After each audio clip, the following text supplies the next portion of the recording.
Hi friends, welcome to my YouTube channel Sanjay academy. कैसे हैं आप सभी लोग। आज हम लोग सीटेट जनवरी 2024 का जो पेपर नंबर फर्स्ट है, मतलब प्राइमरी वाला पेपर है, आज हम लोग उसको करने वाले हैं। देखिए, ये जो है आई सेट है, ठीक है।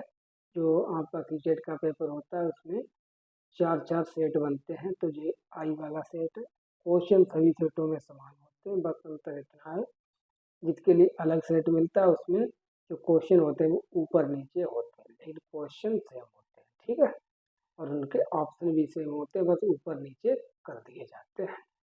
तो चलिए अपनी क्लास को स्टार्ट करते हैं। मोस्ट इम्पॉर्टेंट क्लास है, आराम से क्लास को देखिएगा और सभी लोग क्लास को शेयर कर दें और आराम से अपना स्कोर भी करते चलें। ये पेपर जो है ये मोस्ट इम्पॉर्टेंट आपके लिए साबित होंगे सीटेट दिसंबर 2024 के लिए। ठीक है, यहाँ पर अपने पर्टिकुलर्स वगैरह नाम है, रोल नंबर वगैरह, ठीक है, ये कुछ भरना होता है। चलिए, सबसे पहला क्वेश्चन है हमारा, पहला सेक्शन है हमारा चाइल्ड डेवलपमेंट एंड पेडागोजी, ठीक है। चाइल्ड डेवलपमेंट पेडागोजी का पहला क्वेश्चन है, कक्षा में खेल प्रतियोगिता में हिस्सा लेते समय तनुज अपने दोस्त से कहता है कि भाला फेंकने में हिस्सा, ठीक है, लेगा। रस्सी कूदने में उसकी बहन हिस्सा ले सकती है क्योंकि वह एक लड़की है और लड़कियां भाला नहीं फेंक सकती। यह को प्रदर्शित करता है। तो ये किस चीज को प्रदर्शित करता है? जेंडर संबद्धता, जेंडर समानता, जेंडर समता और जेंडर रूढ़िवादिता। तो देखिए, ये क्वेश्चन सीधे सीधे है जेंडर स्टीरियोटाइपिंग, जेंडर रूढ़िवादिता को सूचित कर रहा है, इसलिए पहले का हो जाएगा हमारा चौथा वाला। क्वेश्चन नंबर दूसरा क्या है? अपसारी चिंतन जबकि अभिसारी चिंतन। देखिए, जो अपसारी चिंतन होता है वो एक से अधिक आंसर को, ठीक है, देने को जो है प्रोत्साहित करता है, जबकि अभिसारी चिंतन है केवल एक ही उत्तर की डिमांड करता है, एक ही उत्तर की मांग करता है, ठीक है। तो हमको क्या भरना है? अपसारी चिंतन कई उत्तरों को प्रोत्साहित करता है, ठीक है, जबकि अभिसारी चिंतन एक सही समाधान पर स्थिर है, तो इसका पहला ही सही हो जाएगा, ठीक है। आगे हमको जाने की कोई भी जरूरत नहीं है, तो दूसरे का इसमें पहला हो जाएगा। आराम से एक्सप्लेन करके पढ़ेंगे, ठीक है। मोस्ट इम्पोर्टेंट पेपर रहेगा, बहुत चीज़ें सीखेंगे। क्वेश्चन नंबर तीसरा है, स्क्रीन पर आ नहीं रहा है, ठीक है। तीसरा क्वेश्चन है, निम्नलिखित में से कौन सा समावेशी शिक्षा, ठीक है, इंक्लूसिव एजुकेशन समावेशी शिक्षा के बारे में सही नहीं है, ठीक है। तीन सही है, एक सही नहीं है, तो जो सही नहीं है हमको वो बताना। समावेशी शिक्षण का अर्थ है ऐसे तरीकों से शिक्षण जो बहिष्कृत ना करे, सही। समावेशी शिक्षण का अर्थ है उस शिक्षण शास्त्र को अपनाना जो सभी शिक्षार्थियों की आवश्यकताओं का समर्थन करता है, ठीक है। एक समावेशी कक्षा भाषा शैली में अंतर को समायोजित करती है और सहयोग को बढ़ावा देती है, ये भी सही है। निश्चित पाठ्यक्रम में मानक मूल्यांकन, मैंने आपको बताया था कि जो मानक शब्द है वो स्वयं में अपने आप में ही गलत है, तो मानक नहीं होगा, ठीक है। तो ये हमारा सही है क्योंकि हमको गलत वाला बताना है, तो जो गलत है वो ही सही है। तो इस प्रश्न का तीसरे का जो उत्तर होने वाला है वो होगा चौथा वाला। क्वेश्चन नंबर 4 असर्शन एवं रीजन से रिलेटेड क्वेश्चन है, देखते हैं क्या है। कहते हैं, अभिकथन शिक्षार्थी जो पहले से जानते हैं उसके आधार पर अपने ज्ञान का निर्माण करते हैं, मतलब ज्ञात से अज्ञात की ओर, ठीक है। कारण पैटर्न ढूंढना, पिछले ज्ञान के साथ जुड़ाव बनने से शिक्षार्थियों को जानकारी को सार्थक संसाधित करने में मदद मिलती है। हाँ सही है, बच्चों को उनके प्रीवियस ज्ञान से जोड़कर पढ़ाना चाहिए। तो इसमें देखिए दोनों सही भी है और ऊपर की चर्चा नीचे भी की गई है, ठीक है, पिछले ज्ञान से, और यहाँ है पहले से जानते हैं, तो इसलिए दोनों मिल रहे हैं, तो इसलिए व्याख्या भी करेगा, तो इसलिए चौथे का हमारा पहला वाला जो है वो बिल्कुल सही हो जाएगा। क्वेश्चन नंबर 5 भी है, सेक्शन रीजन का क्वेश्चन है। अभिकथन बच्चों द्वारा अलग बचपन अलग अलग संस्कृतियों में अलग अलग तरह से अनुभव किया जाता है, कारण बताते हैं। बच्चों का विकास सार्वभौमिक है। देखिए बच्चों का विकास जो है इसका पैटर्न सार्वभौमिक है। तो बच्चों का विकास सार्वभौमिक नहीं होता क्योंकि विकास समाज जो आनुवांशिकता और संस्कृति द्वारा प्रभावित होता है। सभी देशों सभी की अपनी अपनी अलग अलग संस्कृति होती है। तो इसमें जो पहला है वो तो सही है, लेकिन जो दूसरा कारण है वो गलत हो जाएगा। तो इसका कौन सा ऑप्शन हमारा सही हो जाएगा? ये सही है और आर गलत। देखिए हम लोगों को बता दें जानकारी के लिए कि इससे पहले हम लोग हिंदी के 3 प्रैक्टिस सेट कर चुके हैं और CDP स्पेशल के 13 प्रैक्टिस सेट कर चुके हैं। एक इंग्लिश का प्रैक्टिस सेट कर चुके हैं। तो जिस किसी ने भी प्रैक्टिस सेट को ना देखा तो देख लें। केवल इतना भी हम कर लेंगे तो मोर देन सफिशिएंट आपके लिए है। देखिए क्वेश्चन नंबर 6 क्या है? अभिप्रेरणा के आरोपण सिद्धांत के अनुसार निम्नलिखित में से किससे लगातार कोशिश और बेहतर प्रदर्शन की संभावना की जा सकती है? सफलता के लिए आंतरिक आरोपण, असफलता के लिए बाहरी आरोपण, मतलब फेल हो गए तो बाहरी कारण एक्सटर्नल मोटिवेशन। ठीक है, सफलता के लिए बाहरी आरोपण, असफलता के लिए आंतरिक, दोनों गलत। तो देखिए इसमें तीसरा क्या है?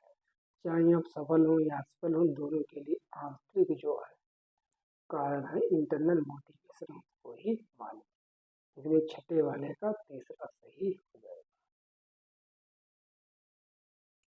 क्वेश्चन नंबर 7 में कहते हैं निम्नलिखित में से कौन सा प्रगतिशील शिक्षा का एक प्रमुख सिद्धांत है? कैसी होती प्रगतिशील शिक्षा?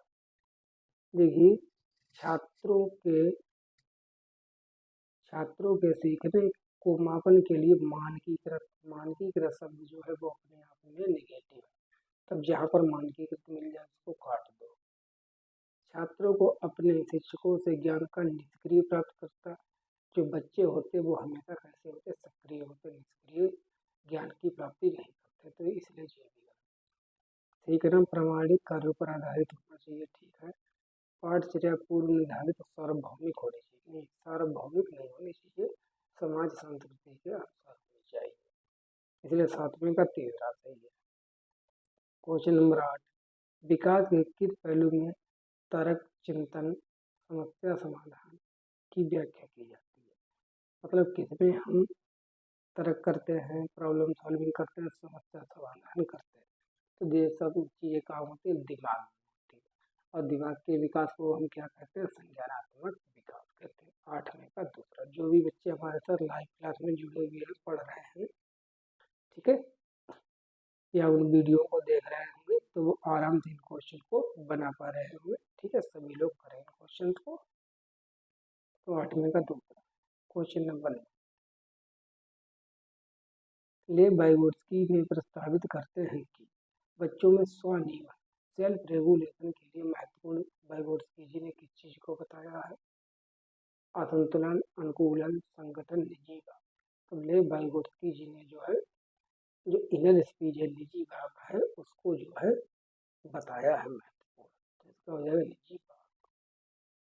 फिर असर्शन एवं रीजन का क्वेश्चन आ जाता है। क्वेश्चन नंबर 10वां है, क्या है?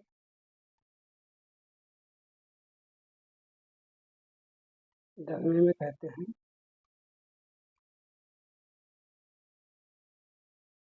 लॉरेन कोहलबर्ग के नैतिक विकास सिद्धांत में बच्चे कार्यों को उनके परिणाम के आधार पर अच्छा या बुरा समझने से इस समझ पर पहुंचते हैं कि नियम और कानून नम्य है, मतलब बदले जा सकते हैं। ठीक है, कारण बताते हैं। लॉरेंस कोहलबर्ग का तर्क है कि नैतिक विकास क्रमिक रूप से चरणों में होता है। नैतिक विकास को उन्होंने चरणों में माना है, बिल्कुल सही बात है। और पहली वाली भी बात जो है वो भी सही है। देखिए पहली वाली कौन सी थी? नरेंद्र कोहलबर्ग के नैतिक विकास सिद्धांत में बच्चे कार्यों को उनके परिणाम के आधार पर क्षमता मानते हैं। तो ये भी सही है। तब दोनों सही है। ऊपर की चर्चा नीचे की गई है, इसलिए इसकी व्याख्या भी करेगा। ठीक है, ये वाले क्वेश्चन 30 में से 6 तक पूछे गए। 6, 5 ये पूछे जाते हैं असर्शन एवं रीजन वाले, तो इनको बहुत आराम से करिएगा। ठीक है, तो इसलिए इसका हो जाएगा क्वेश्चन नंबर 10वें का पहला।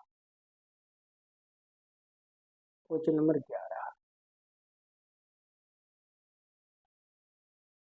11 में कहते हैं हार्वर्ड गार्डनर के बहुबुद्धि सिद्धांत के अनुसार निम्नलिखित में से कौन सा सेट बुद्धि और उससे संबंधित विशेषताओं के सही मेल का प्रतिनिधित्व करता है, मतलब इसमें मैचिंग कर अंतर्वैयक्तिक दूसरों को समझने उनके साथ संबंध स्थापित करने के कौशल अंतर्वैयक्तिक होता है, ठीक है, तब सही होता है। अंतर्वैयक्तिक है इसलिए गलत हो गया।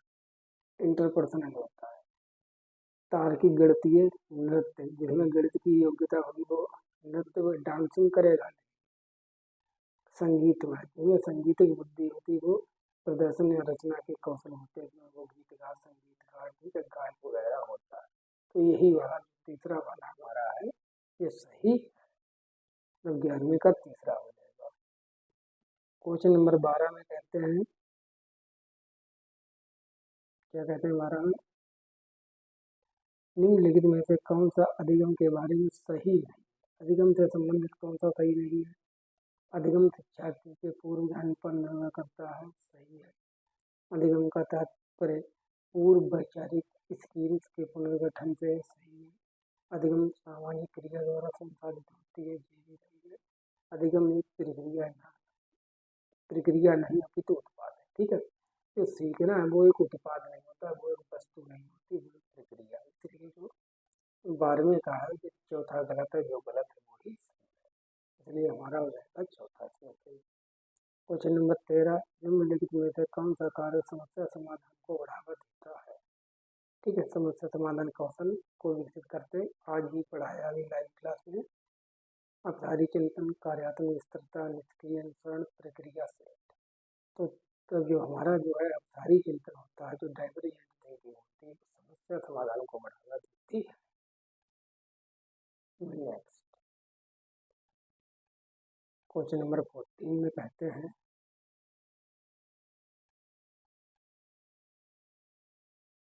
चौथा क्वेश्चन नंबर क्या है, कोहलबर्ग के नैतिक विकास सिद्धांत के अनुसार किस स्तर पर बच्चे आत्म केंद्रित होते हैं। वो कौन सी अवस्था इन्होंने बताया जिस पर बच्चे इगोसेंट्रिक होते हैं। कोहलबर्ग किसी कार्य को करने में अपना ही लाभ देखते हैं। पर देखिए कोहलबर्ग ने 6 चरण बताए हैं, सॉरी चरण है 6 स्टेजें बताई हैं, 3 लेवल बताए, मतलब 3 चरण बताए हैं, 6 अवस्थाएं बताई। तो जो इगोसेंट्रिक बच्चे होते टिटवाटे जैसे होते ऐसा, ठीक है, तुमने मेरे साथ गलत किया, मैं तुम्हारे साथ गलत करूँगा, ये होता है पहले चरण के दूसरी अवस्था। तो पहले स्तर के, मतलब पहले स्तर के, ठीक है, चरण का हो या स्तर का हो एक ही बात है। तो पहले स्तर के दूसरे चरण, चरण यहाँ पर अवस्थाओं को चरण कहा गया है, ठीक है, कोई बात नहीं, अवस्थाओं को चरण कह दिया। तो पहले स्तर के दूसरे चरण में तो इन्होंने कितने स्तर दिए थे, स्तर दिए 3, ठीक है, स्तर दिए 3 और चरण दिए 6। तो पहले स्तर के दूसरे चरण, तो 14 का दूसरा। क्वेश्चन नंबर 15 में क्या कहते हैं, वंचित वर्गों से संबंधित विद्यार्थियों के समावेश के लिए जो हमारे जो डिसएडवांटेज ग्रुप्स के बच्चे हैं उनको हम इंक्लूसिव करने के लिए क्या करना चाहिए। विविध परंपराओं के प्रति जागरूकता और संवेदनशीलता को बढ़ावा देना सही है। पहचान आधारित रूढ़ियों को प्रमाणित और प्रोत्साहित करना, मतलब उनकी पहचान करना गलत है। तो इसमें पहला ही हमारा सही, ठीक है। विविध परंपराओं के प्रति जागरूकता, मतलब उनकी संस्कृति के बारे में हमको जागरूकता होनी चाहिए और संवेदनशील रहना चाहिए। तो इसमें 15वें का हर पहला ही सही। 16 क्वेश्चन, निम्नलिखित में से उपयोगी प्रतिपुष्टि की ये विशेषता कौन सी, जो सबसे ज़्यादा अच्छी जो फीडबैक होती है वो कब देनी चाहिए, क्या होती है बताइए। यह केवल कार्य के अंत में ही दी जाती है, नहीं, यह व्यापक और सामान्य होती है, ये भी गलत। यह केवल परिणामों पर केंद्रित होती है, ये भी गलत। यह सामयिक और विशिष्ट होती है, यह समय पर निर्भर करता है, प्रक्रिया पर निर्भर करता है कि हमको बच्चे को फीडबैक कब देनी है और क्या बताना है। तो इसलिए 16वें का चौथा हो जाएगा। क्वेश्चन नंबर 17 में कहते हैं, समीपस्थ सिद्धांत कहता है कि शैशवावस्था में क्या होता है। समीपस्थ मतलब प्रोक्सिमल डिस्टेंस, अंदर से बाहर की ओर विकास होता है। ठीक है, पेट से अंगुलियों की अंग हाथों और पैरों की तुलना में तेजी से बढ़ते हैं। यही सही है, इसका पहला ही सही है। ठीक है, विकास हृदय पांव की ओर होता है, ये तो है मस्तकाधोमुखी सिद्धांत। भाषा विकास तेजी से होता है क्योंकि वह विकास के लिए संवेदनशील होती है। हाँ सही है, लेकिन ऊपर समीपस्थ सिद्धांत का नाम है, इसलिए 17वें का पहला ही हो जाएगा। क्वेश्चन नंबर 18 में कहते हैं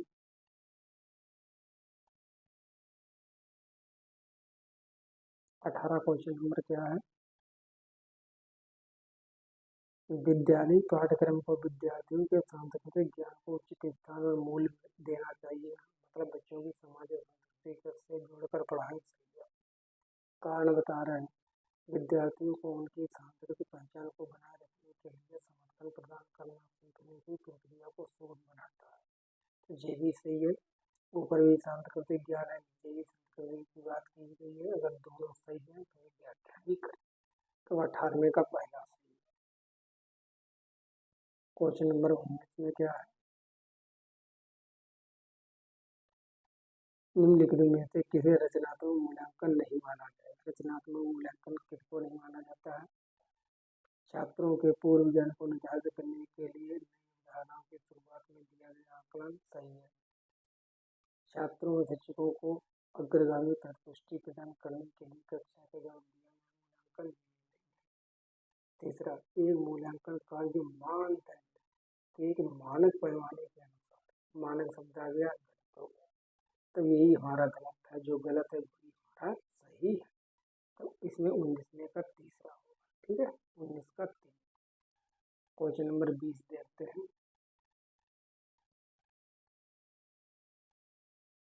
डिसलेक्सिया से रिलेटेड है। निम्नलिखित में से पठन वैकल्य मतलब डिसलेक्सिया की एक विशिष्ट विशेषता कौन सी है। डिसलेक्सिया क्या है, रचनात्मक समस्या समाधान में कठिनाई, ध्वन्यात्मक संस्करण में कठिनाई, शारीरिक समझने में कठिनाई, स्थानिक समझ जानकारी में कठिनाई। तो जो डिसलेक्सिया होती है इसको पढ़ने लिखने में आपको दिक्कत होती है, प्रॉब्लम होती है, तो इसके लिए क्या करना चाहिए, क्या है, डिफिकल्टी की फोनोलॉजिकल प्रोसेस है।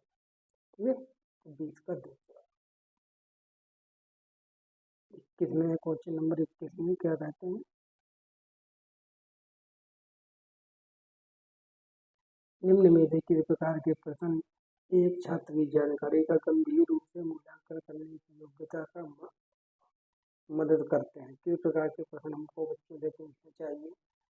वे प्रश्न जो शब्द की सरल परिभाषा के लिए पूछते हैं, वे प्रश्न जो छात्र की व्यक्तिगत राय पूछते हैं।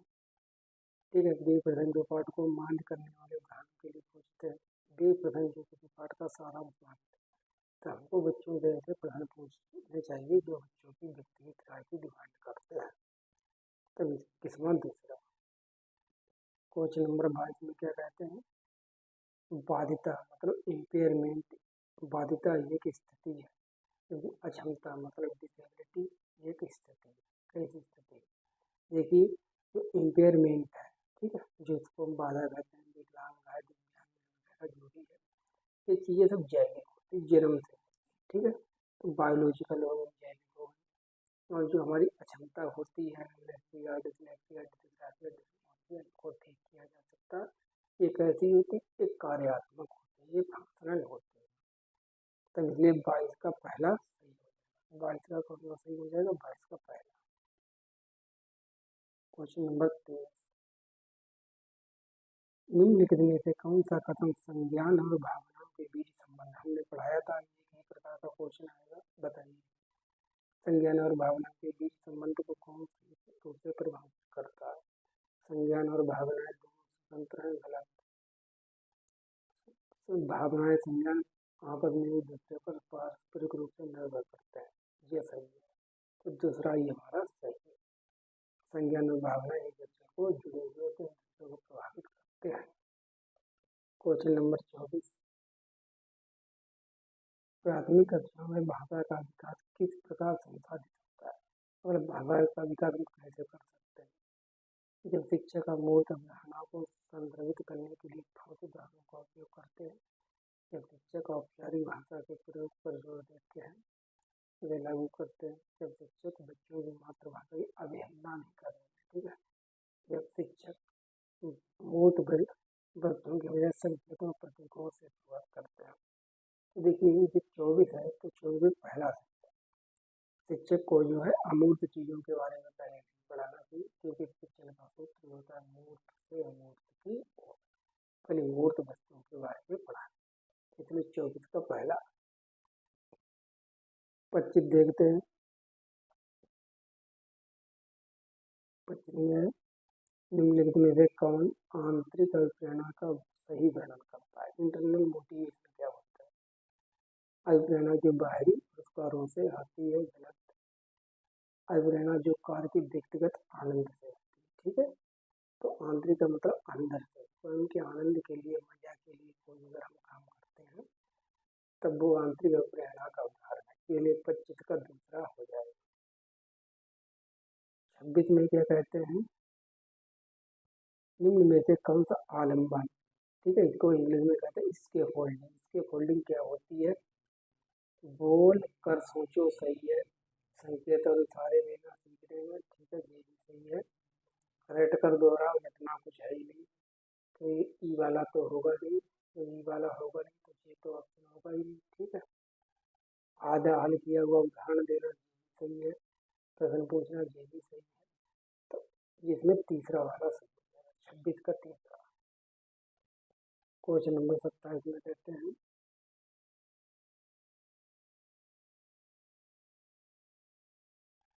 विकास के क्रम में बच्चे सूक्ष्म पेशीय कौशलों से पहले सकल पेशीय कौशल विकसित करते हैं। यह दर्शाता है कि विकास कैसा होता है। मतलब बच्चों में जो फाइन मोटर स्किल्स है वो बाद में आती है, तब इससे पहले जो है सकल पेशीय, जिनको हम कहते हैं ग्रास मोटर स्किल्स, पहले डेवलप हो जाती है। ये विकास का कौन सा सिद्धांत है? ठीक है, तो ये विकास का है समीप दूराभिमुख प्रिंसिपल ऑफ डिस्टेंस। 27 का चौथा।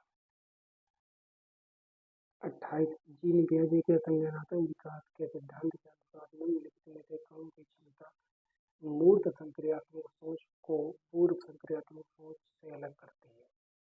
ठीक है, इंद्रियों का समन्वय, विकेंद्रण, परिकल्पित तार्किकता, वस्तुस्थिति। तो देखिए जो हमारी प्री ऑपरेशनल थिंकिंग है, तो कंक्रीट ऑपरेशनल थिंकिंग है, इसको जो है डिसेंट्रलाइजेशन जो है, इसको विकेंद्रण कहते हैं, उसके द्वारा अलग होती है। तो 28 का हो जाएगा 29।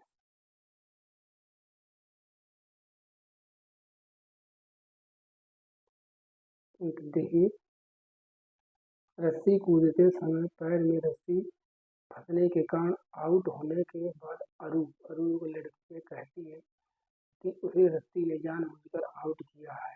जीन पियाजे के संज्ञानात्मक विकास सिद्धांत की किस अवस्था में बच्चे इस तरह से तर्क करते, मतलब बच्चे जो है निर्जीव वस्तुओं को भी सजीव बता रहे हैं, तो ये किस अवस्था में होता है?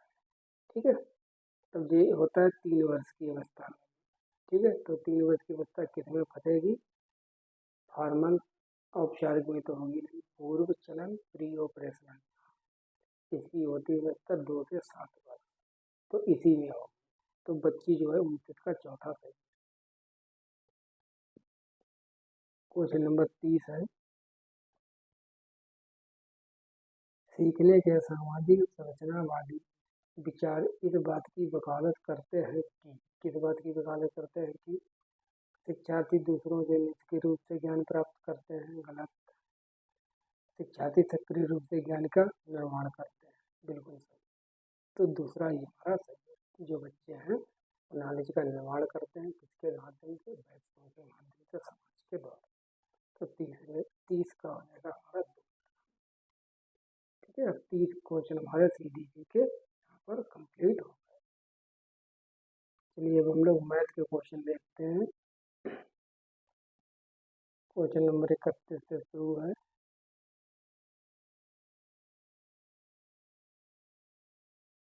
देखिए निम्नलिखित में से कौन सी प्राथमिक स्तर पर गणितीय भाषा की विशेषता होनी चाहिए? प्राथमिक स्तर पर गणित कैसा होना चाहिए?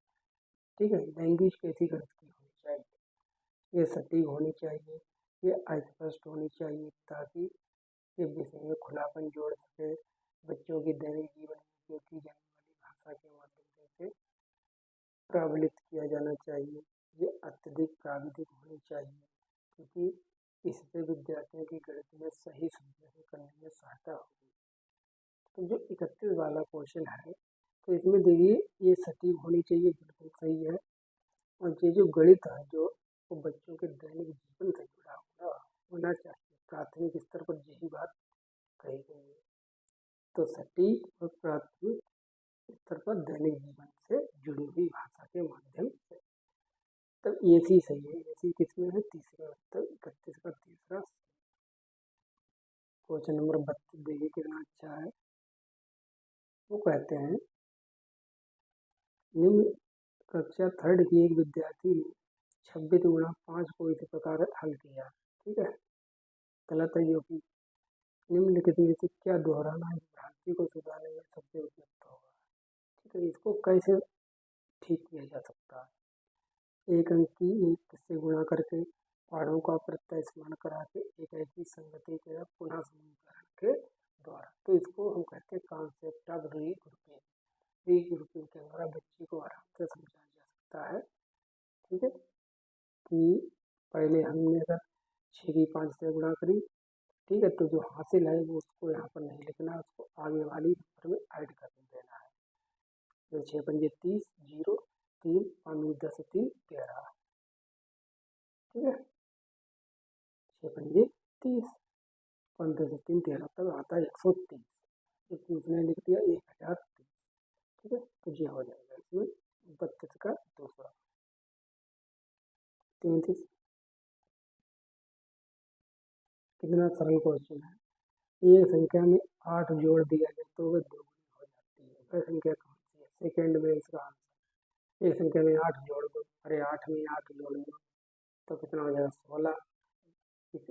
8 की 16 कैसी है? दूनी ही तो है, इसलिए इसका 33 का हो जाएगा दूसरा।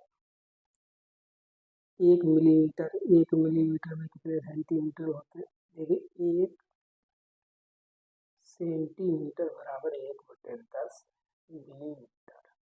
ठीक है, तो 1 मिलीमीटर में हो जाएंगे कितने सेंटीमीटर? 0.1 भी हम इसको कर सकते हैं। ठीक है, 1 मिलीमीटर, तब 1 मिलीमीटर किसके बराबर हो जाएगा? 1 मिलीमीटर बराबर है 10 सेंटीमीटर के। नहीं, इसमें मीटर में है। ठीक है, मीटर में 1 सेंटीमीटर में होते kilo, hecto, deca, deci, centi, centi, milli. ठीक है, तो 1 सेंटीमीटर में होते हैं 10 मिलीमीटर। ठीक है, सही है। ठीक है, मिलीमीटर, तो 1 मिलीमीटर में हो जाएंगे 0.1 सेंटीमीटर। ठीक है, तो इसलिए 34 का दूसरा वाला जो है हमारा आंसर बिल्कुल सही होगा। 34 का दूसरा।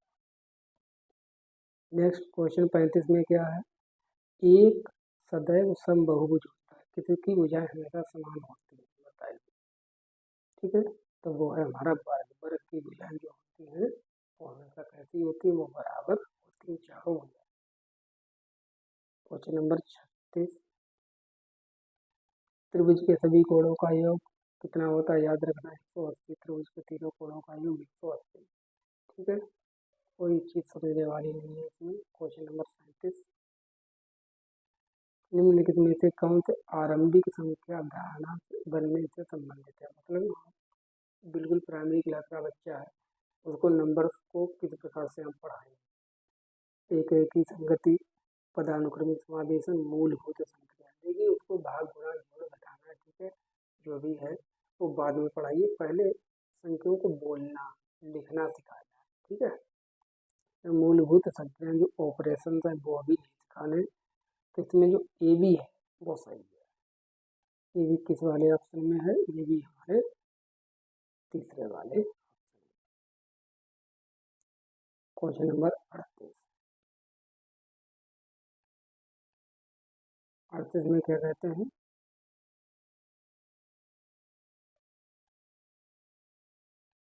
क्वेश्चन नंबर 38, गणित शिक्षण में संज्ञानात्मक संघर्ष के विचार के लिए निम्नलिखित में से कौन से कथन सबसे उपयुक्त है, सबसे सही है। ठीक है, गणित के लिए संज्ञानात्मक संघर्ष मतलब कोग्निटिव स्ट्रगल। संज्ञानात्मक संघर्ष के बाद बच्चे को सुख में बनाने के लिए शिक्षक को विचारपूर्ण प्रयासों से उनकी गणितीय समझ को बढ़ावा मिल सकता है। सही है, ये बच्चों में गणितीय समझ को बढ़ावा देने के लिए प्रभावी नहीं गलत है, प्रभावी है। संज्ञानात्मक संघर्ष से बचना चाहिए, नहीं बचना क्यों चाहिए, इसको बढ़ावा देना चाहिए। तो इसलिए इसमें केवल ए वाला सही है। ठीक है, तीसरा सही है, 38 का तीसरा। क्वेश्चन नंबर 39 क्या कहते हैं, ये जब शिक्षिका ये सुनिश्चित करती है कि इसके द्वारा बनाया गया टेस्ट उस टेस्ट के उद्देश्यों की कसौटी को पूरा करता है, तब मूल्यांकन के किस पक्ष का उपयोग किया गया है। देखिए, अगर जैसे आपने टेस्ट बनाया है तो टेस्ट वैलिड तभी माना जाएगा जब उसमें उसी से रिलेटेड प्रश्न रखेगा। ऐसा ना हो कि भूगोल का टेस्ट बनाया उसमें क्वेश्चन रख दिए इतिहास के, तो वो अवैध होगा। तो इस चीज को हम कहते हैं वैलिडिटी, वैधता। नेक्स्ट क्या है, 25,454 प्राप्त करने के लिए, ठीक है, 9,909, 9,099, 9,009 में के योग में से क्या घटाना चाहिए। तो इन तीनों को जोड़ लो, ठीक है, इसमें से -x कर दो, बराबर इसको रखो 25,454। ठीक है, फिर इनको इधर लाना, ये हो जाएगा। तो ये हो जाएगा हमारा, इसका जो आंसर आएगा, मतलब इन तीनों को जोड़कर फिर -x करना, बराबर लिखना 25,454। इजी है क्वेश्चन, इनको फिर इनसे घटा देना, आंसर निकल कर आ जाएगा 2563। 40 का चौथा। क्वेश्चन नंबर 41 क्या है, एक के बारे में बताइए। एक अभाज्य संख्या है, एक भाज्य संख्या है, एक दोनों है, एक भाज्य संख्या है, एक ना तो भाज्य ना तो अभाज्य। तो एक जो है वो कुछ भी नहीं है, ना तो प्राइम है ना ही कंपोजिट नंबर है। तब 41 का चौथा सही है। क्वेश्चन नंबर 42 में क्या कहते हैं, पैटर्न। एक एक का क्यूब कितना होता है, एक।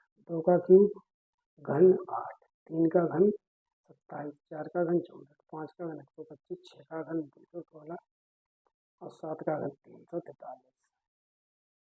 216 343 कितने हैं, 216 343 चौथे वाले ऑप्शन में। ठीक है, देख लो है कि नहीं, सही है, 216 343, 216 343, फिर चौथा वाला सही हो जाएगा। ठीक है, तो 42 का चौथा। Question number 43। 43 में पढ़ते हैं,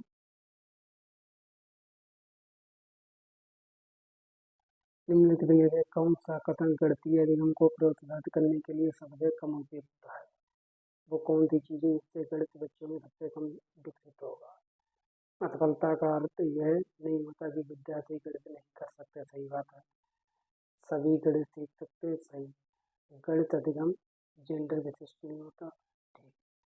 अंतर्ज्ञान को हतोत्साहित करना, अंतर्ज्ञान जो है हमारी जो, ठीक है, उसको इंट्यूशन, जो इन्यूट हमारी जो नॉलेज होती है उसको कभी भी हतोत्साहित नहीं, प्रोत्साहित करना।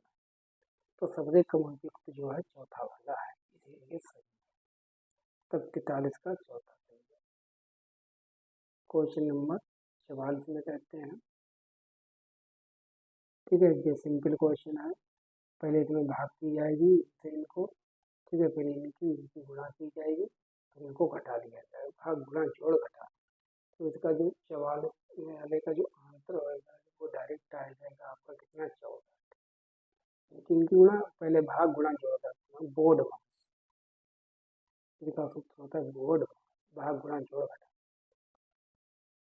अब 45 में क्या कहते हैं, राष्ट्रीय शिक्षा नीति 2020 के अनुसार निम्नलिखित मतलब शिक्षार्थियों का आकलन को शामिल करना चाहिए। शिक्षार्थियों के आकलन में किस किस चीज को उनको शामिल करना चाहिए? संज्ञानात्मक और भौतिक आयाम, संज्ञानात्मक, भावनात्मक और मनोगत्यात्मक आयाम, साइकोमोटर। ठीक है, बीएडब्ल्यू की जो हमने टैक्सोनॉमी पढ़ाई थी उसमें बताए थे, इन्होंने 3 ही आयाम बताए। ठीक है, संज्ञानात्मक, भावनात्मक और मनोसंज्ञात्मक को शामिल करना चाहिए। ये नीति 2020 इसका बढ़ावा देती है। ठीक है, देखिए सभी लोग क्लास को शेयर कर दिया करें। ठीक है, चैनल को सब्सक्राइब कर ले अगर नए हो। इसी प्रकार से हम लोग पढ़ाई करते रहेंगे। मोस्ट इम्पोर्टेंट जी पेपर है आप लोगों के लिए। ठीक है, करते रहिए इनको। ये 46 नंबर क्वेश्चन है, बहुत बाहियत क्वेश्चन, 1-2 ऐसा दिया जाता है। किसी स्थान से आरंभ करके एक मेंढक 3 कदम, खरगोश 7 कदम की छलांग लगाते हैं, निम्न में से किस छलांग पर वे दोनों एक साथ छलांग लगाते हैं? ठीक है, पहले वो से स्टार्ट किया, मेंढक 3 कदम, खरगोश 7 कदम, फिर वो कौन सी छलांग होगी जिस पर वो एक साथ छलांग लगा देंगे? तो वो छलांग इसमें आएगी 378। वो पता नहीं कि कैसे किया गया है, क्या है, कितना बाहियात क्वेश्चन है, ऐसे 1 ही 2 आते हैं। ठीक है, कोई बात नहीं, इनसे डरना नहीं, मोटिवेट हो, 1-2 छोड़ भी सकते हैं। 2/3 समकोणों में डिग्रियों की संख्या कितनी है? तो 3 दूनी 6, 6 2 8, 8/3। समकोण में कितना होता है? 90। 3 3 9 30, 8 3 24, 240, 240। क्वेश्चन नंबर 48 देखिए, थोड़ा कैलकुलेटिंग है। निम्नलिखित में से किसकी लागत सबसे कम है? ठीक है, तो 750 को 75 से मल्टीप्लाई कर लो। 750 वाली प्रत्येक वस्तु को 7.5 दर्जन है, तो दर्जन बनाने के लिए 12 से पहले इसको गुणा करो, तो 7 से 50 से गुणा कर लेना। ठीक है, दूसरे में 7.50 प्रत्येक पैकेट, फिर 750 पैकेट से मल्टीप्लाई कर लो, इनसे इनकी कर लो। ठीक है, दर्जन से बनाने के लिए 12 से मल्टीप्लाई कर लेना, तभी इसका आंसर है। तो इसमें जो सबसे कम आएगा कैलकुलेट कर लेना। ठीक है, वो कोई बहुत बड़ी बात नहीं है। तो दूसरा है, दूसरे की जो लागत है सबसे कम आएगी। क्वेश्चन नंबर 49 में क्या है? 49 में कहते हैं, राष्ट्रीय शिक्षा नीति नीति 2020 भारत का ज्ञान, नॉलेज ऑफ इंडिया के बारे में बात करती है। निम्नलिखित में से क्या इसमें सम्मिलित नहीं? क्या चीज इसमें शामिल नहीं? नॉलेज ऑफ इंडिया में कौन सी चीज शामिल नहीं? आधुनिक भारत के प्रति प्राचीन भारत का ज्ञान और उसका योगदान। ठीक है, विभिन्न विषयों जैसे गणित, खगोल विज्ञान, चिकित्सा, कृषि इत्यादि के हिस्सों के रूप में आदिवासी ज्ञान अधिगम के स्वदेशी और पारंपरिक तरीके से सांस्कृतिक आदान प्रदान कार्यक्रमों के हिस्सों के रूप में विभिन्न राज्यों का दौरा। विद्यार्थियों की ज्ञान में वृद्धि के आकलन के लिए औपचारिक परीक्षा। ठीक है, ये नीति जो 2020 है वो औपचारिक परीक्षाओं को हतोत्साहित करती है। तो इसलिए जो 49 नंबर क्वेश्चन है इसका जो चौथा वाला सही होगा। क्वेश्चन नंबर 50 में क्या कहते हैं, निम्नलिखित में से कौन सा मॉडल शुरुआती कक्षा के शिक्षार्थियों में इकाई दाई सैकड़े के बारे में अवधारणात्मक मतलब कंसेप्चुअल अंडरस्टैंडिंग समझ विकसित करने के लिए सबसे कम उपयुक्त है? सबसे कम कौन सा उपयुक्त होगा? 3 सबसे ज्यादा उपयुक्त हो गए, दीनत ब्लॉक, गिनतारा सही है, मुद्रा भी सही है, स्थानीय मान चार्ट। अभी बच्चे छोटे हैं, अभी उनको चार्ट वगैरह मत दिखाइए, अभी इस प्रकार से सिखाइए। तो सबसे कम उपयुक्त होगा वो हमारा स्थानीय मान चार्ट होगा। 50 का हो जाएगा चौथा वाला। क्वेश्चन नंबर 41 51, ब्रिज के पास अपनी पसंद की जमीन घेरने के लिए 100 मीटर का तार था, मतलब 100 मीटर तार है, कुल मिला के जो पेरीमीटर है परिमाप है 100 मीटर। वह सबसे बड़ा जमीन का टुकड़ा लेना चाहता है। निम्नलिखित में से उसे किस माप का टुकड़ा लेना चाहिए, इससे जमीन का क्षेत्रफल अधिकतम हो। देखिए ये 4 है, 4 में से सभी को गुणा करो, जिसकी गुणा सबसे ज़्यादा आ जाए वही क्षेत्रफल का, यही तो सूत्र होता है। लंबाई गुणा चौड़ाई, तो जिसका सबसे ज़्यादा आ जाए वही सही है। ठीक है, 45 पंजे 45 चौक 45 पंजे 225, 25 25 हरियम 625, 3 दूनी 6 600, और 45 15 की गुणा करेंगे 45 35 दरामन 350, 350 में 35 175 लगभग ये अभी आ जाएगा 500 के आसपास। तो सबसे ज़्यादा कौन सा, तीसरा। तो 51 का हो जाएगा हमारा तीसरा। क्वेश्चन नंबर 52, गणित के शिक्षण में विभिन्न प्रकार के तरीकों, ठीक है, डिफरेंट डिफरेंट प्रकार से मल्टीप्लिसिटी या अप्रोच के लिए निम्नलिखित में से कौन सा सत्य नहीं है, कौन सी चीज़ें सही नहीं, ये बताना।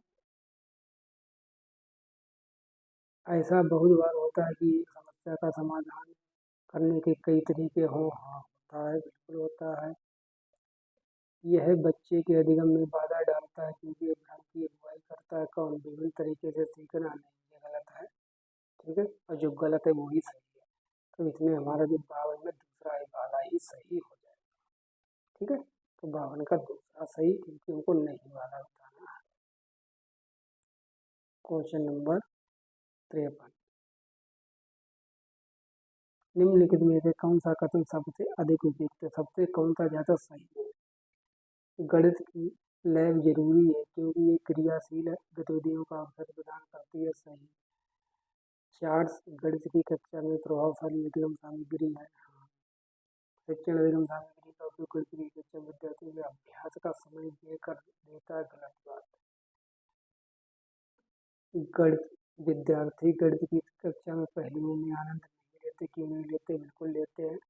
तो जो सबसे सही कथन लग रहा है सही है वो हमारा पहला 53 का पहला। क्वेश्चन नंबर 54 देखिए कितना अच्छा है। 7.5 किलोग्राम नमक से 1/12 किलोग्राम की कितने पैकेट बनाए जा सकते हैं। 7 दूनी 14, 14 15, 15/2, ठीक है। नमक रख लो ऊपर, और नीचे हमारा एक पैकेट में कितना रखना है, 1/12, ठीक है। जो ऊपर जाएंगे तो 15 × 12/2, 2 1 2 2 6 12, 15 7 90, तब कुल कितने पैकेट बन जाएंगे, कुल 90 हो जाएंगे, ठीक है, 90। 55 क्वेश्चन नंबर है, पढ़ो आराम।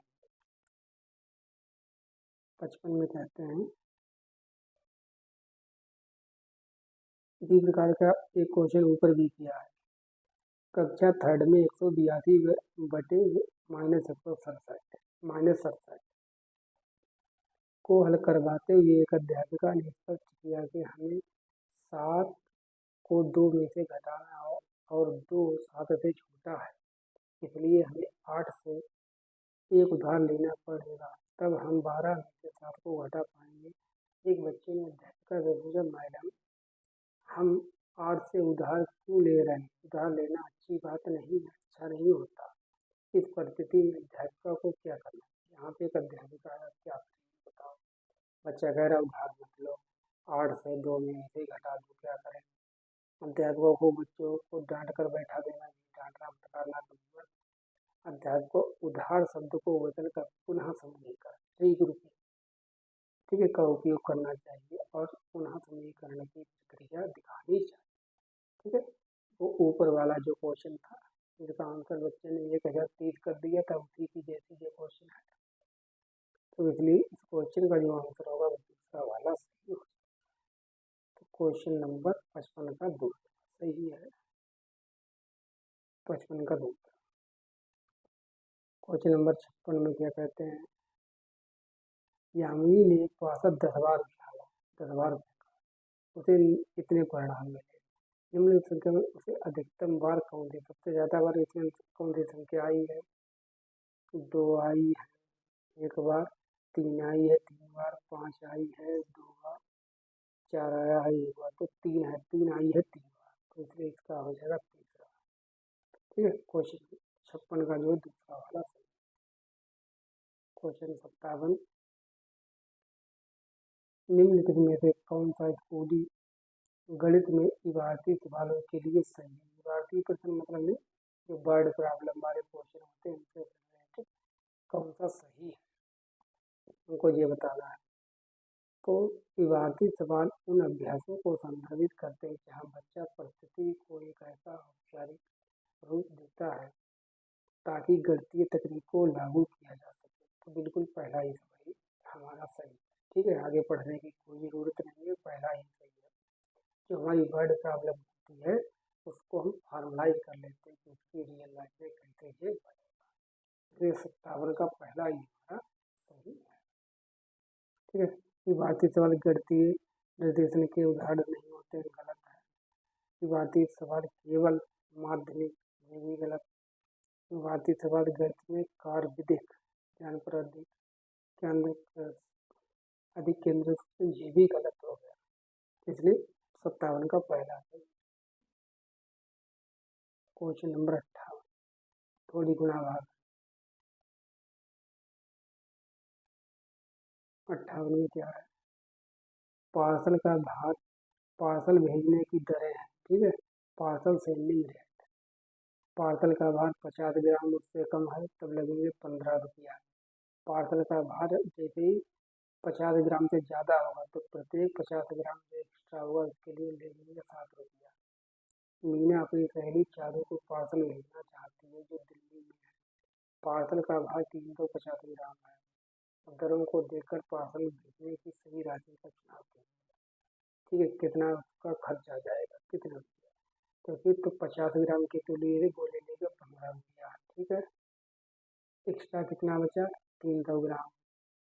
अब 50 ग्राम के लिए कितना जा रहा है? 7 रुपया जो एक्स्ट्रा है, ज़्यादा है।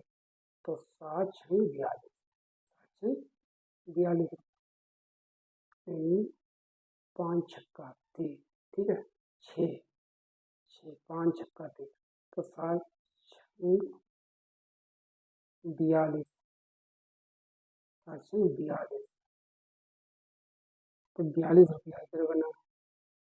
5 2 7 4 57 रुपये आएगा उसका टोटल। तो उसका टोटल खर्च कितना आएगा? 57 रुपये। कीजिए क्वेश्चन नंबर 59, प्राथमिक स्तर पर आंकड़ों का प्रबंधन डेटा हैंडलिंग परिचय के लिए निम्नलिखित में क्या सबसे उपयुक्त है, क्या सबसे अच्छा है? विद्यार्थियों को बस ट्रेनों के समय सारणी की को पढ़ने के लिए कहना, कक्षा में विद्यार्थियों की लंबाई, उनका पसंदीदा खाना, रंग, कार्टून इत्यादि पर आंकड़े इकट्ठा करना, आंकड़ों पर आधारित प्रश्न पूछना, विद्यार्थियों को एक शहर की 5 साल की जनसंख्या गणना दिखाना, विद्यार्थियों को जनसंख्या की तुलना करके कहना, श्याम पट पर एक दंडारेख। तो देखिए सबसे ज़्यादा बच्चे जो हैं किसमें एक्टिव, किस चीज़ से दैनिक जीवन से जुड़े हुए हैं? तो बच्चे दूसरे वाले में सबसे ज़्यादा दैनिक जीवन से जुड़े हुए हैं, इसलिए दूसरा सही है। 59 का मैथ का लास्ट क्वेश्चन है। राष्ट्रीय पाठ्यक्रम रूपरेखा 2005 के अनुसार एक प्राथमिक गणित कक्षा में निम्नलिखित में से कौन सी प्रक्रियाएं सबसे कम रूप से प्रासंगिक है? सबसे कम सही कौन सा है? पहला, ये सूत्रों को याद करना, आपको याद कुछ नहीं करवाना। ठीक है, सिखाना है, समझाना, पैटर्न करवाने, संबंध करवाने हैं। ठीक है, देख कर समझाना, लेकिन बच्चों को याद कुछ भी नहीं करवाना सूत्रों को। तो 60 का हो जाएगा हमारा पहला। सबसे कम पूछा ना, सबसे कम प्रासंगिक मतलब सही, तो 60 का पहला। चलिए अब हम लोग करते हैं EVS इन्वायरमेंटल स्टडीज पर्यावरण। क्वेश्चन नंबर, जोहड़, जोहड़ से संबंधित निम्नलिखित में से कौन सा एक कथन सही है? जोहड़ क्या है? देखिए ये क्वेश्चन फैक्चुअल है, याद करने वाला। तो जोहड़ एक समुदाय आधारित वर्षा जल संचयन प्रणाली, it is a community based rain harvesting water system है। ठीक है, इतना ही आपको याद रखना है। तो 61 का पहला, जरूरी नहीं कि क्वेश्चन दोबारा दिया जाए। ईवीएस का जो सिलेबस है वो अनलिमिटेड है, लेकिन तब भी हम लोग जो निश्चित चीज़ें मैं आपको बता दूंगा, केवल अगर आपने उन्हीं चीज़ों को खोले तो पेपर वहीं से आता है, लगभग 90% आपका पेपर भर जाएगा। ठीक है, चलिए क्वेश्चन नंबर 62, निम्नलिखित में से कौन सी रणनीति भोजन थीम को पढ़ाते समय पूछताछ को बढ़ावा देती है?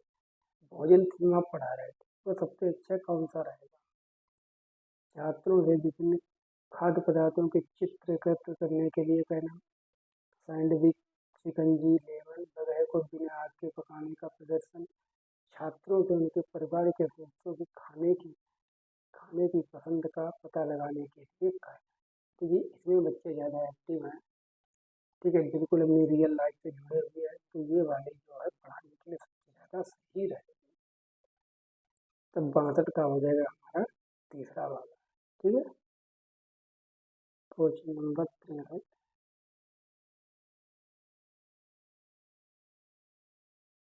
एक क्वेश्चन है, एक ईवीएस शिक्षिका ने अपने छात्रों से सोचने और जवाब देने के लिए कहा, हम सर्दियों के दौरान ऊनी कपड़े में क्यों सहज महसूस करते हैं? ठीक है, मतलब जो ठंडे होते तो ऊनी कपड़े क्यों पहनते हैं, इसके पीछे एक ऐसा प्रश्न है। अभिसारी प्रश्न, काल्पनिक प्रश्न, तथ्यात्मक प्रश्न, विश्लेषणात्मक प्रश्न। तो देखिए कोई भी इसको बता देगा कि ये कैसा प्रश्न है, ये एक विश्लेषणात्मक प्रश्न है कि विश्लेषण करना है कि हम लोग गर्मियों में क्यों नहीं पहनते हैं ऊनी कपड़े। ठीक है, 63 का दूसरा। क्वेश्चन नंबर 64, ये याद कर लेना थोड़ा, इसमें बताएंगे। एनसीईआरटी की ईवीएस पाठ्य पुस्तक में एक अध्याय है, एक चैप्टर में वहीदा का परिचय, चैप्टर का नाम है, और नौसेना में डॉक्टर के रूप में उनके अनुभव का वर्णन है। तो ये स्टोरी अगर आपने पढ़ी होगी तभी आप इस क्वेश्चन को कर पाएंगे, हम बता देंगे इसके बारे में। ठीक है, इसे शामिल करने का क्या कारण है? देखिए ये वहीदा है, ये इनको जो ईवीएस की पाठ्य पुस्तक है हमारी, उसमें शामिल किया गया है एनसीईआरटी की। वहीदा जम्मू कश्मीर के राजौरी जिला की रहने वाली है। इन्होंने एक डॉक्टरनी के रूप में नौसेना में सेवा दी, तो इनके जीवन के संघर्ष को दिखाया गया है। तब इसको शामिल क्यों किया गया, ये पढ़ना है इनको। उनका अनुभव लैंगिक रूढ़ियों को तो चुनौती देता है, सही। उनकी कहानी सशस्त्र बलों के चिकित्सा अधिकारी के जीवन की झलक देती है, ये भी सही है। यह समझाना कि त्रिजुम में 7 रंग होते हैं, ये नहीं समझाना। उनके सामने आने वाली कठिनाइयों और उनसे निपटने के तरीकों को समझना। तो ए बी टी कहाँ है, ए बी टी चौथा वाला सही है। ठीक है, तो 64 का चौथा। क्वेश्चन नंबर 65 में क्या है,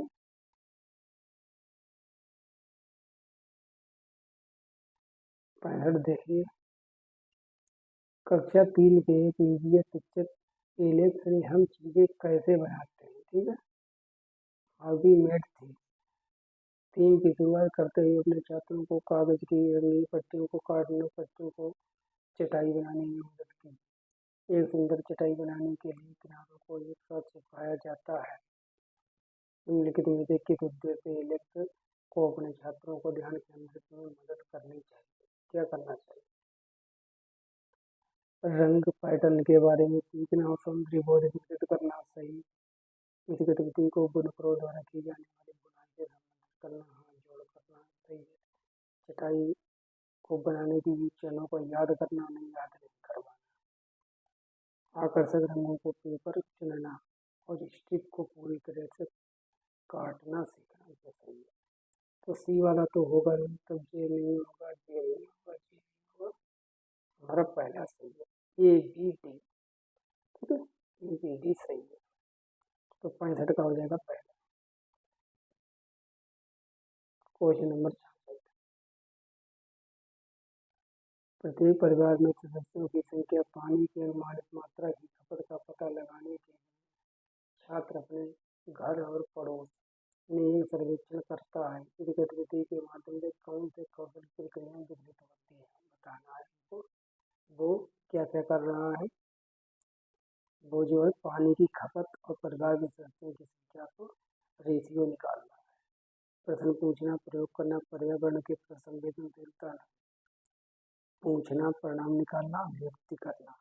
ठीक है। दूसरा तो छांट का कौन सा हमारा आंसर हो जाएगा? छाछठ में हो जाएगा पूछताछ करना। भाई पूछेगा तभी तो सर्वेक्षण होगा। ठीक है। तभी वो रिजल्ट निकालेगा कि कौन मेंबर कितना बाल्टी पानी खराब करता है, खत्म करना, फिर उसको अभिव्यक्त करेगा अपने शब्दों। तो इसलिए 66 का हो जाएगा दूसरा। Question number 67।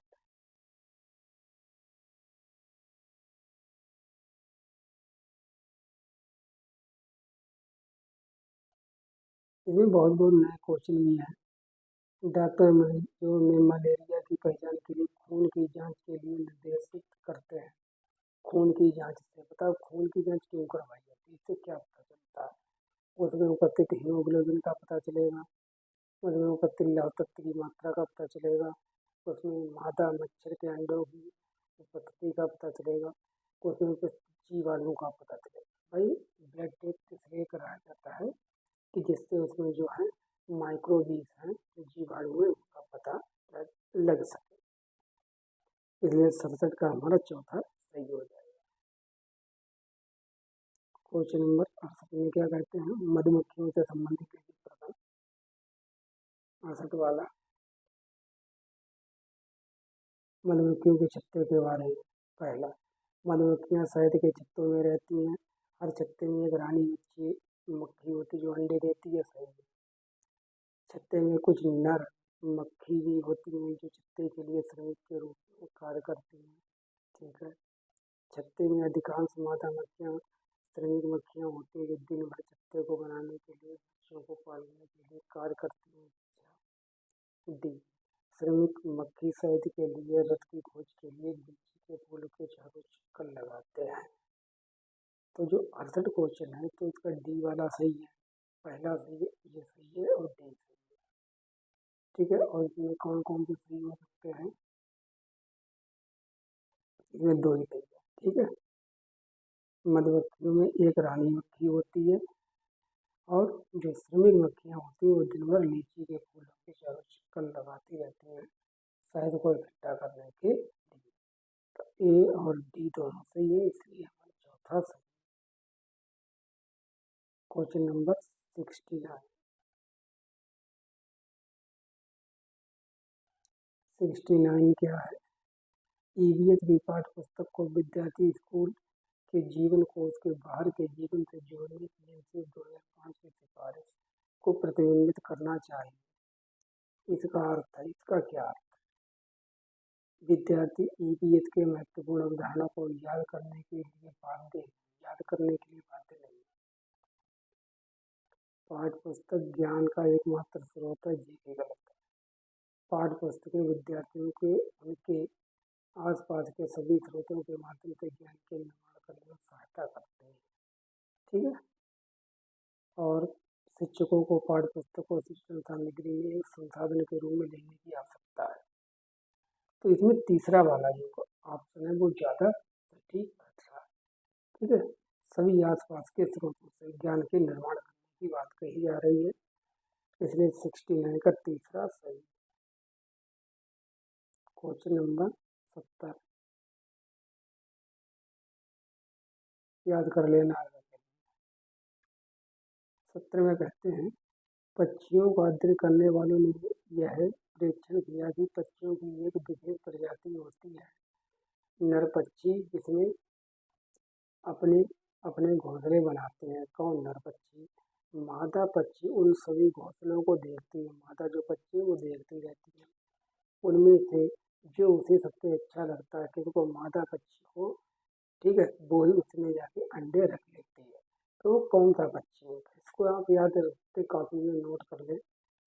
दर्जिन चिड़िया, बीवर पक्षी, कलचिड़ी, शक्कर घोड़ा। ठीक है। तो ये काम जो है वो होता है बीवर पक्षी का, इसे तो याद करना है ये कौन सा वो है। तो बीवर पक्षी जो होता है ये नर घोंसला बनाता है और मादा देखती रहती है, जो अच्छा लगता है उसमें अपने अंडों को रख लेती है। ठीक है। अब 70 का हो गया दूसरा बीवर पक्षी। 71 में देखते हैं, निम्नलिखित में कथन ए और कथन बी को सही विकल्प का चुनाव करना है। लगभग 4700 वर्ष पूर्व सिंधु और उसकी सहायक नदियों के किनारे कुछ आरंभिक नगर फले फूले। हाँ सही थे, मोहनजोदड़ो है, हड़प्पा है, ठीक है, कालीबंगा है, लोथल है, रोपड़ है, सही है। गंगा एवं इसकी सहायक नदियों के किनारे नगरों का अभी तक लगभग 1500 वर्ष पूर्व, अरे 1500 नहीं 15,000 वर्ष पूर्व, बहुत पहले हो चुका था, ठीक है, नगरों का विकास। गंगा की सार्वजनिक विकास, नगरों का जो विकास है 1500 वर्ष पूर्व नहीं, ठीक है, सॉरी, इसमें 1500 वर्ष के बाद होना प्रारंभ। तो इसके नहीं 1500 वर्ष पूर्व पहले नहीं 1500 वर्ष पहले थे, ठीक है, जैसे नालंदा वगैरह यूनिवर्सिटी थी, आगरा वगैरह है। 71 में पहला तो सही है, लेकिन जो दूसरा है वो गलत है।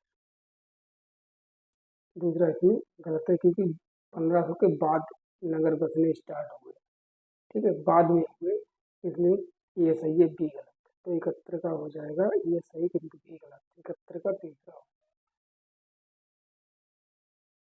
क्वेश्चन नंबर 72, निम्नलिखित में से कौन बाल केंद्रीय रणनीतियों का सबसे अच्छा दर्शाता है। बाल केंद्रीय शिक्षा सत्र किसमें सबसे अच्छा प्रयोग हो रहा है। चर्चा में, प्रदर्शन में, व्याख्यान में, प्रदर्शन। क्योंकि जो व्याख्यान होता है, जो व्याख्यान होता है वो उच्च क्लासों के लिए, तो BA है, BSc है, MA है, MSc है, ठीक है, तो व्याख्यान हमको बच्चों के लिए नहीं है, तो सी तो होगा। जब सी नहीं होगा तो इसमें नहीं होगा, जब सी ऑप्शन नहीं होगा तो कौन कौन सा नहीं हो सकता, ये नहीं हो सकता, ये नहीं हो सकता। डी सर्वेक्षण और ए है चर्चा, बी है प्रदर्शन। तो बताएं इसमें कौन सा हो जाएगा, तब इसमें हो जाएगा ए और डी, चर्चा और सर्वेक्षण, ए और डी। तो इसलिए इसका आंसर हो जाएगा चौथा वाला, ठीक है, 72 का चौथा। क्वेश्चन नंबर 73, पोचमपल्ली वाला हर बार क्वेश्चन आता है लगभग, याद कर लो।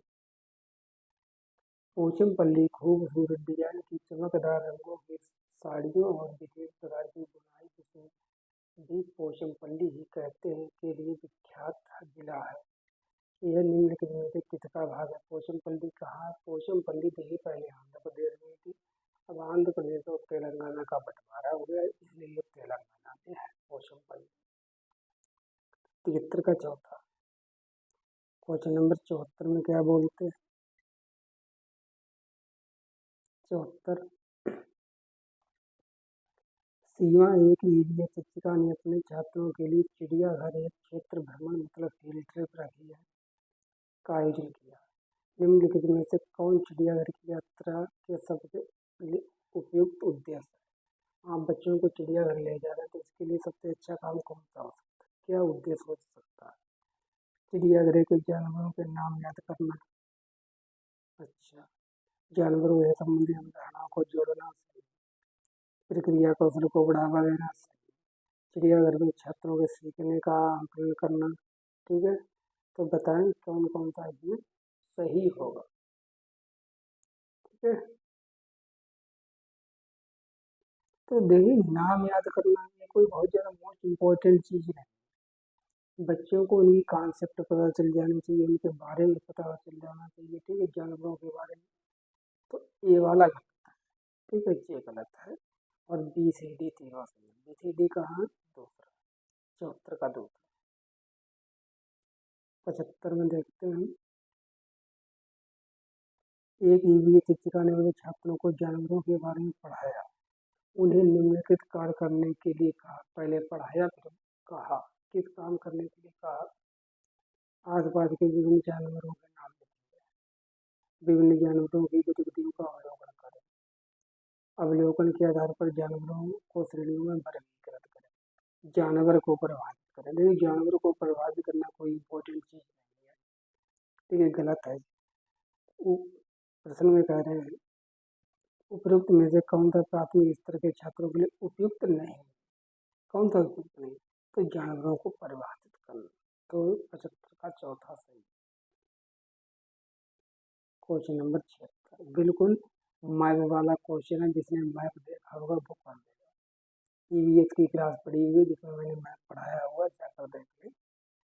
हरियाणा के सीमावर्ती राज्य, हरियाणा किससे किससे सीमा बनाता, तो हरियाणा जो है उत्तर प्रदेश, राजस्थान, हिमाचल, पहला ही सही है। ठीक है, तीनों से सीमा बनाता है। मध्य प्रदेश बहुत दूर है।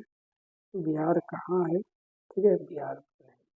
तो हरियाणा जो है हिमाचल प्रदेश, राजस्थान, इसमें हरियाणा पूछा है, अन्य में उत्तर प्रदेश पूछ लेगा तो आपको याद है, मध्य प्रदेश पूछ लेगा तो आपको मैप तैयार। क्वेश्चन नंबर 77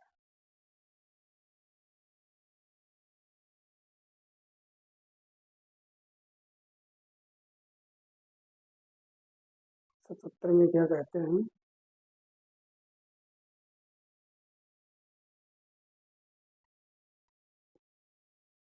77 में कहते हैं ए और आर को ध्यान से पढ़ें, निम्न प्रश्नों का उत्तर दें। रेशम का कीड़ा अपनी मादा को उसकी गंध से कई किलोमीटर दूर से पहचान लेता है, सही है। कुछ मादा कीड़े फेरोमोन से छोड़ते हैं, इसके गंध को नर कीड़े पकड़ लेते। देखिए जो फीमेल होती है, फीमेल पार्टनर, वो एक ऐसा फेरोमोन छोड़ती रहती है जिसकी इस गंध से पता चल जाता है नर वाले को, मेल वाले को, मादा यही कहीं है। तो ये दोनों सही है। ठीक है, और व्याख्या भी सही करता है, तो 77 का हो जाएगा पहला। क्वेश्चन 78,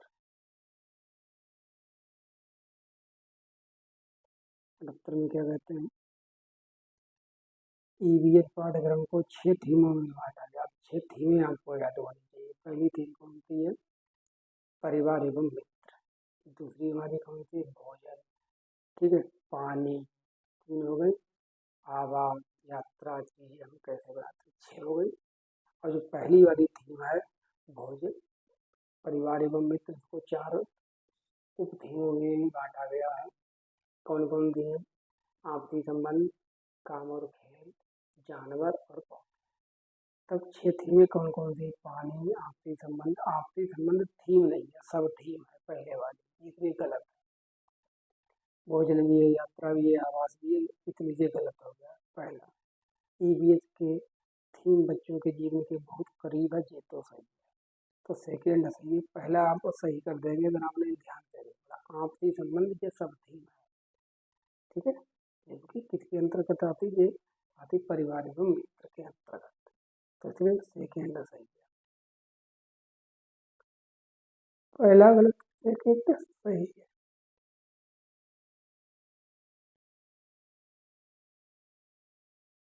78 का कौन सा हो जाएगा, 78 का हो जाएगा इसमें चौथा। क्वेश्चन नंबर 79, कथन, जाइलम जैव खनिजों की जड़ों से पौधों के बाकी हिस्सों तक पहुंचाता है। हाँ, ठीक है, याद है, जाइलम जल और खनिज सभी होते हैं, इनका ट्रांसपोर्टेशन करता रहता है, सही है। जी, फ्लोएम भोजन को पत्तियों से पौधों के विभिन्न भागों में स्थानांतरित करता है, जी भी बिल्कुल राइट है। दोनों कथन हमारे सही, तो दोनों सही है। तो 79 का पहला। 80 में क्या कहते हैं,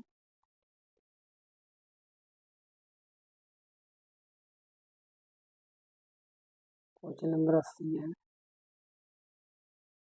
ठीक है, 80 क्या है, व्यापक मूल्यांकन का अर्थ है एक छात्र का मूल्यांकन करने का समग्र तरीका, एक होलिस्टिक डेवलपमेंट को कहते हैं। जिस तरीके से एक ईवीएस व्यापक मूल्यांकन के लिए अपने छात्रों का आकलन कर सकता है, वह क्या है, शिक्षकों का अवलोकन, अर्धवार्षिक, वार्षिक परीक्षा, गतिविधियों के मूल्यांकन के लिए रेटिंग स्केल, पोर्टफोलियो। तो जो समग्र मूल्यांकन करने के लिए वो है सबसे अच्छी हमारी पोर्टफोलियो। ठीक है, तब 80 का हो जाएगा चौथा। क्वेश्चन नंबर 81 क्या है, ये देखते हैं। 81 में है, रवि ने एक गिलास में जल लिया, उसमें एक साबुत नींबू डाल दिया। ठीक है, फिर वह उस गिलास में बहुत सारा नमक डाल रहा है, आधा चम्मच एक बार में, कुछ देर पश्चात उसमें पा जाती है। ठीक है, जैसे कि गिलास है, गिलास में एक नींबू डाल दिया, ठीक है, नींबू डाल दिया, फिर वो नमक डालने लगा। तब क्या होगा, नींबू जो है तैरने लगता है नमक के पानी में। ध्यान रखना ये कॉन्सेप्ट हो गई। तो 81 का दूसरा सही है। 82 क्या है, निम्नलिखित में से कौन सा समूह प्राथमिक स्तर पर ईवीएस के थीमों को दर्शाता है। अब देखिए थीम अगर आपको याद है बहुत अच्छी बात है, मौसम कोई थीम है, भोजन पदार्थ कोई थीम है नहीं, परिवार और मित्र, यात्रा, प्राकृतिक संसाधन। ठीक है, प्राकृतिक संसाधन ये भी ये है आवास, यात्रा, चीजों जो हम बनाते करते हैं। तो सबसे पहले आपको ईवीएस की 6 थीमें याद होनी चाहिए, फिर उसकी सब थीमें याद होनी चाहिए। देखिए तो 82 का चौथा हो जाएगा। क्वेश्चन नंबर 83 अलबरूनी से संबंधित है, क्वेश्चन आ जाता है। अलबरूनी के बारे में निम्नलिखित में से कौन सा कथन सही नहीं। ठीक है, 3 सही है। अलबरूनी ने क्या क्या किया था। अलबरूनी यहाँ से आए थे, जहाँ से मतलब आया था उसे आजकल उज्बेकिस्तान कहते हैं। 1000 से भी ज़्यादा साल पहले वे भारत आए थे। हाँ आए थे। उसने भारत के उस समय के तालाबों के बारे में कुछ नहीं लिखा। ठीक है, उसने अपने लेखों में भारत में तालाब बनाने की तकनीकी की प्रशंसा की है। ठीक है, तो इसमें कौन सा सही नहीं है मुझे बताना है। अलबरूनी, तो देखिए अलबरूनी ने भारत के उस समय में जो तालाब की व्यवस्था थी, उस तकनीक और तालीम और जो तालाब है उनको बहुत वर्णन किया। जो तीसरे में कहते हैं कि उसने तालाबों के बारे में कुछ नहीं लिखा, बहुत कुछ लिखा है। ठीक है, तो 83 का हो जाएगा तीसरा सही, क्योंकि ये गलत है और हमको वो उत्तर देना जो सही नहीं। 84 में क्या कहते हैं, देखिए कितना अच्छा क्वेश्चन है। बोरा वाला, बोरा असल में उपयोग की जाने वाली धान का एक सामान्य प्रकार है, बिल्कुल सही है। कथन दूसरा है, धान की खेती चिकनी मिट्टी में अच्छी होती है, इस फसल को प्रचुर मात्रा में पानी चाहिए। देखिए धान की खेती के लिए बहुत ज़्यादा पानी की आवश्यकता होती है, तो इसलिए दोनों सही है। ठीक है, तो बोरा क्या है, बोरा है असल में उगाए जाने वाले धान है, असम है, पश्चिम बंगाल। ठीक है, तो दोनों सही है। तो 84 का हो जाएगा हमारा पहला। 85 में कहते हैं कितना सरल क्वेश्चन, उस वस्तु का द्रव्यमान की जिसका घनत्व 12 ग्राम पर मिलीलीटर है, आयतन 3 मिलीलीटर पर ग्राम। तो देखिए इसका हमको निकालना है द्रव्यमान। घनत्व बराबर होता है डी बराबर होता है एम अपान बी, द्रव्यमान बटे आयतन। ठीक है, तो हमको निकालना क्या है, तो द्रव्यमान एम निकालना। तो एम बराबर हो जाएगा डी बी। डी डेंसिटी और बी का मतलब वॉल्यूम। डी की वैल्यू कितनी है, डेंसिटी कितनी है 12 और बी कितनी है 3, तो 12 3 36 ग्राम आ जाएगा। 85 का तीसरा क्वेश्चन नंबर 86 देखते हैं। आप चाहते हैं कि छात्र सहपाठी शिक्षण रणनीतियों द्वारा सीखें। ठीक है, कोऑपरेटिव लर्निंग करें, लर्निंग टू टुगेदर करें। आप समूह कैसे बनाएं, आप बच्चों के समूह कैसे बनाएंगे। देखिए हमेशा के लिए ध्यान रखना, क्वेश्चन तो एक बहाना होता है जिसके द्वारा हम लोग पढ़ते हैं सीखते हैं। आप हमेशा बच्चों के हेट्रोजीनियस ग्रुप, विषम लिंगीय भी हो, ठीक है, और अलग अलग क्षमता के बच्चों के ग्रुप बनाने, जिससे वो एक दूसरे से आराम से सीख सके। तब 4 5 छात्रों के रोल नंबर के अनुसार नहीं, परीक्षा में अंक प्राप्त के अनुसार नहीं, भागीदारी सहयोग के आधार पर एक विषम है। ठीक है, विषम हेट्रोजीनियस, अलग अलग क्षमताओं के, एक होशियार है, एक कम होशियार है, एक बहुत होशियार है, लड़का लड़कों के साथ नहीं, लड़का लड़कियों के साथ, लड़कियों का लड़कों के साथ। ठीक है, मिक्सिंग करके करना, तो हेट्रोजीनियस बनाना वो ही सही होता है। तो 86 का तीसरा हो जाएगा। क्वेश्चन नंबर 87 घड़सीसर, घड़सीसर के बारे में जान लीजिए। घड़सीसर से संबंधित निम्नलिखित में से कौन सा कथन सही नहीं है। 3 सही है, सही उत्तर चुने। जैसलमेर राजा घड़सी ने इसे बताया था। ये लगभग 650 साल पहले बनाया गया था, ये भी सही है। ये 9 तालाबों से जुड़ा हुआ था, ये तालाब आज भी प्रयोग में है।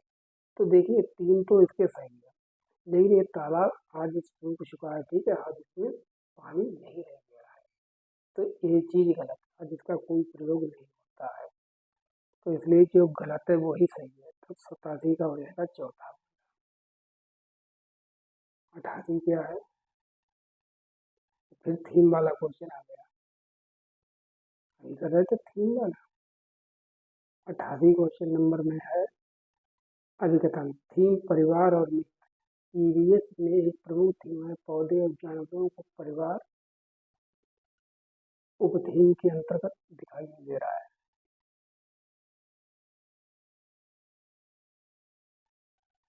अभिकथन परिवार और मित्र ईवीएस में एक प्रमुख थीम है पौधों और जानवरों को परिवार और मित्र के उपथीम के रूप में रखा गया, जो अभी हमने 6 थीमें बताई थी वही है, ठीक है। फिर क्वेश्चन है, तीसरा क्वेश्चन है, तो इनको याद कर लेंगे, सही है। थीम के द्वारा मनुष्य और जीवन के अन्य रूपों की अनुमान आवश्यकता पर प्रकाश डाला गया, तो ये भी बिल्कुल सही है। तो अभिकथन भी सही है, कारण भी सही है, ऊपर की चर्चा अभिकथन की कारण की इसे व्याख्या भी करेगा, तो इसका हो जाएगा पहला सही, ठीक है। 88 का पहला। 89 क्या है,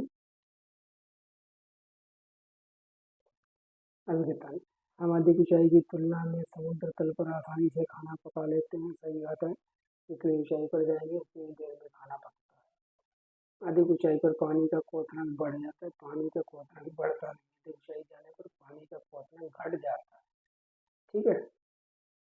तो इसलिए हमारा पहला तो सही है, दूसरा गलत, क्वथनांक बढ़ता नहीं घटता, तो इसका हो जाएगा हमारा ये सही है और आर असत्य है। तो 89 का तीसरा। 90 में है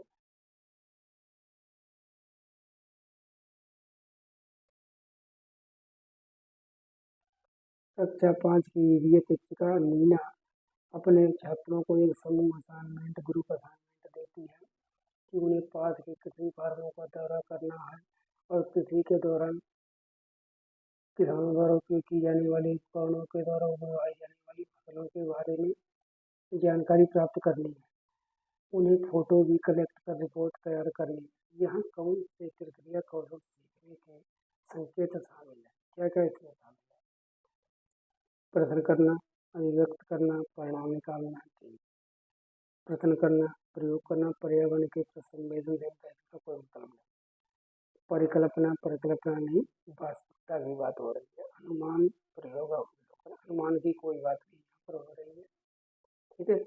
सीधी सी बात है, बच्चे जब सर्वेक्षण करने जाएंगे तो प्रश्न पूछेंगे, ठीक है, फिर वो अपनी बात रखेंगे, बच्चे भी अपनी बात रखेंगे, उसको एक्सप्रेस करेंगे, तो अभिव्यक्त करना, और बाद में वो रिजल्ट बता देंगे कि क्या उन्होंने पाया। तो 90 में का हो जाएगा हमारा पहला, ठीक है। देखिए हमने 90 नंबर तक कर लिए हैं, बची आपकी हिंदी और इंग्लिश। देखिए हिंदी के 3 सेट हम अलग से करवा चुके हैं, वहाँ से आप हिंदी को जाकर कर लीजिएगा, और इंग्लिश का भी सेट करवा चुके हैं, ठीक है। यही तो पेपर को करते हैं। Thank you for watching. मिलते हैं नेक्स्ट वीडियो में। कैसा लगा वीडियो इसके बारे में जरूर बताएं, ठीक है। क्लास में आपने कितना स्कोर कर पाए, कितना सीखा, ठीक है। क्लास को ज़्यादा से ज़्यादा शेयर कर दिया करें, और जो भी लोग नए हो चैनल को सब्सक्राइब कर लें। Thank you so